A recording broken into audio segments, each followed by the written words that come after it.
વેસ્પર Raymond branded કંપનીનું બેડશીટનું વજન ઉપર કપડાના ટોટલ 11 પાર્સલ આવેલા હતા. હવે આપણે 7 નંબરનું પાર્સલ ખોલી રહ્યા છીએ. હવે ધીમે ધીમે પાર્સલ પણ પૂરા થતા જાય છે. ફટાફટ પહોંચી જાવ શ્રી શક્તિ હેન્ડલૂમમાં.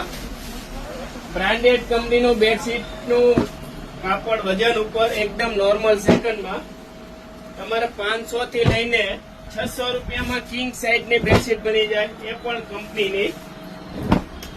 આ બધી 1500 થી લઈને 2000-2500 સુધીનું કપડું છે, એકદમ નોર્મલ સેકન્ડમાં.